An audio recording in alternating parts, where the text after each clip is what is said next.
If I had to describe this queen in just one word, it would be duty. Mary of Teck wasn't born to wear the crown, but by a twist of fate, she became the woman who safeguarded it for Britain. In today's video, we'll explore the most fascinating parts of her real story and how she's portrayed in The Crown. But before we begin, please take a moment to like this video. This is a truly compelling topic, and it would be amazing if more people had the chance to discover it. To begin the story of Mary of Teck, I want to start with her childhood, because that period and its events shaped the foundation of her personality and many of her defining traits. Mary, or May, as she was known in the family, was born in the very same room at Kensington Palace where Queen Victoria herself had once been born, a woman who would later play a major role in Mary's life. The birth of a healthy baby girl was seen as something of a miracle in the family for two reasons. First, her mother, Mary Adelaide, was considered an older mother by the standards of the time. And second, due to her significant weight, she had long struggled to find a husband, earning her the unfortunate nickname Fat Mary. Prince Francis of Teck from the small German kingdom of Württemberg was a prince in name, but far from wealthy and nowhere near the throne. For him, marrying Mary Adelaide was a dream come true. Both of them, in a way, had been unwanted on the marriage market. And perhaps that's what brought them together. Still, they had 4 children and lived a happy, though often humiliating and debt-ridden, life at court. Despite Mary Adelaide being a granddaughter of George III and a cousin to Queen Victoria, their family still held a rather distant status at court. Their royal allowance was modest, just £5,000 a year, and even that came with conditions. Mary Adelaide had to carry out public duties for the crown. She was very active in that role, and frequently involved her daughter, young Mary, in visits to poorhouses and charitable organisations. This became Mary's first experience of public life, something that would later serve her well as queen. But the family had expensive tastes that far exceeded their income. They enjoyed fine food, elegant clothes, and a lifestyle far too lavish for what they could afford. Eventually, the debts piled up so heavily that they left England altogether and began visiting relatives across Europe, a polite way of hiding from creditors. A clever plan, really. If you're broke, just eat at your relatives' homes. This humiliating position left a deep impression on Mary. Throughout her life, she became a highly rational woman, and even though she had a known love for diamonds, perhaps from a psychological point of view, a way of compensating for the shame of her youth, she was still extremely frugal when it came to royal spending.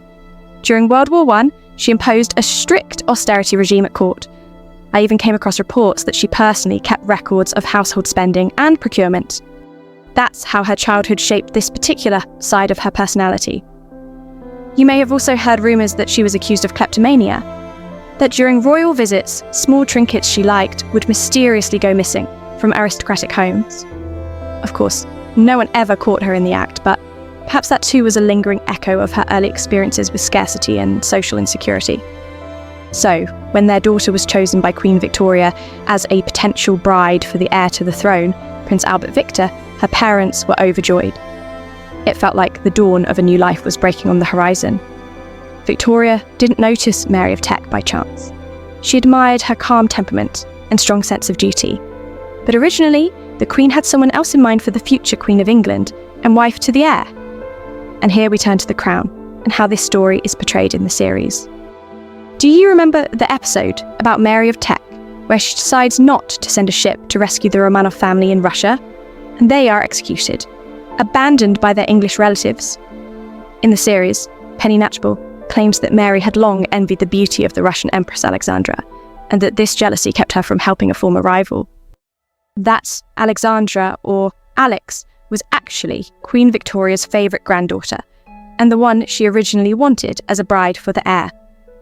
On the 2nd of March 1888, Victoria wrote to Alex's eldest sister, "My heart and mind are bent on securing dear Alecky for either Eddie or Georgie." But her granddaughter had different plans. And, to be honest, Albert Victor, despite being heir to the throne, was hardly an ideal suitor. Alex's sister referred to him in letters as stupid, a view shared by his tutors and mentors, and he was also involved in scandal. his name appeared on the list of visitors to a male brothel, reportedly used by men seeking discreet encounters with other men. So the heir to the throne, once intended for Alex, was now passed on to Mary. And for her, this engagement meant salvation for the entire family. His sudden death just weeks after the engagement shocked everyone, especially Mary's father, who, according to contemporaries, seemed to suffer a mental breakdown at the time. But as we know, Mary eventually married his younger brother, George, and their marriage became a symbol of reliability, stability, and deep affection. Shortly before his death, in his Jubilee speech, George paid tribute to his wife, telling his speechwriter, "Put that paragraph at the very end. I cannot trust myself to speak of the Queen when I think of all I owe her." Their personal letters also survive. Though reserved and formal in public, as was expected of royals at the time, in private, they wrote tenderly to each other. George wrote, "I thought of you the whole time in the train coming here. I had no idea that I could miss you so much." And Mary replied, "Except that I love you more than anybody in the world, and this I cannot tell you myself, so I write it to relieve my feelings." Their strong, faithful marriage, without affairs or countless mistresses like Bertie, King Edward VII, was exactly what the country needed during the First World War and the turbulent years that followed. At a time when people were dying, on the battlefield and enduring hardship at home, a frivolous, pleasure-seeking king would have stirred public resentment. But a solid royal couple with family values? That felt close to the people. But coming back to the crown, was there truly any rivalry between these two women? We don't know for certain. In the end, both became empresses, and their families even met on the Isle of Wight, since their husbands were cousins. That's when those famous, almost comical photos were taken. The ones of George V and Nicholas II, where it's nearly impossible to tell who is who. Genetics and royal bloodlines truly are a fascinating thing. In any case, history showed that Mary was exactly the kind of woman the British crown needed to survive the turbulence of the early 20th century. Alexandra, or Alex, who became the Russian Empress, sadly made choices and held views that only brought her country closer to revolution. And here, I'd like to compare these two women, not to criticise one or praise the other, but to show how Mary of Teck's character and actions helped keep the British monarchy from collapsing. When Alex became Empress of Russia, she ignored Queen Victoria's advice that winning the love of the people was essential. She believed in the unshakable loyalty of the Russian people to their Tsar. She isolated herself inside her family and withdrew from court life. Mary of Teck, on the other hand, served her country with steadfast dedication. Just look at the 2 royal tours she undertook with George. Each one lasted 8 months, as they travelled by train and ship across the vast British Empire. She loved her children, yet even admitted how painful it was when, after returning home, her youngest ones didn't recognise her. Both women had a younger son who suffered from a serious illness.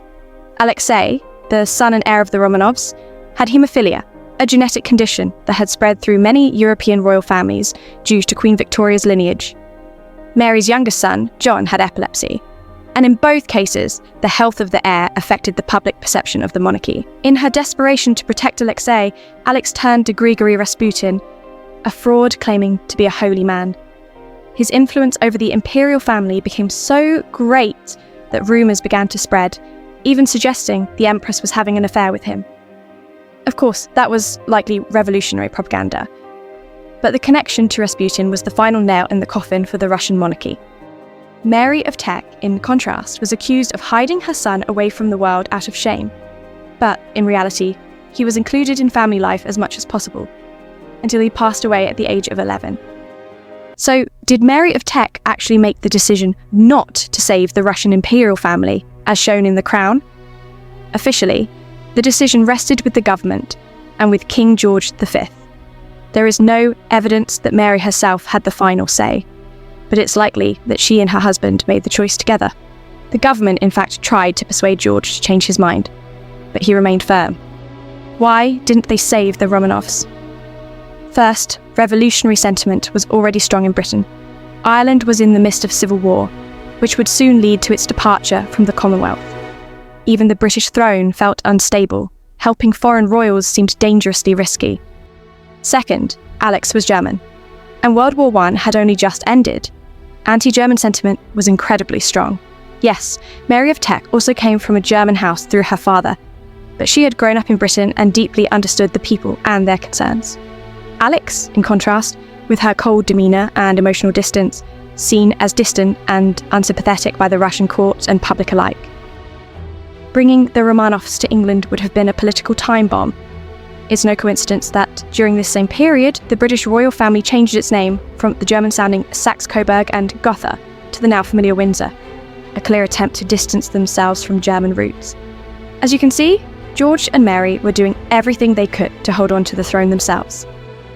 This entire story of two families so closely linked is tragic, but also a powerful reminder of how fragile power can be, even if it's built over centuries. And how, even for kings and queens, staying connected to the people is not optional. It's essential. It was likely all the more heartbreaking for Mary of Teck to watch her son Edward, after her husband's death, so easily trade away the crown she had helped preserve, or for a marriage to twice-divorced American socialite Wallis Simpson. By the way, if you'd like a video about her, let me know in the comments. Her story is complex and fascinating. In The Crown, the strained relationship between Mary and her son, the would-be King Edward VIII, is portrayed in detail. He believed she was a terrible mother. But was she really? It's a complicated question.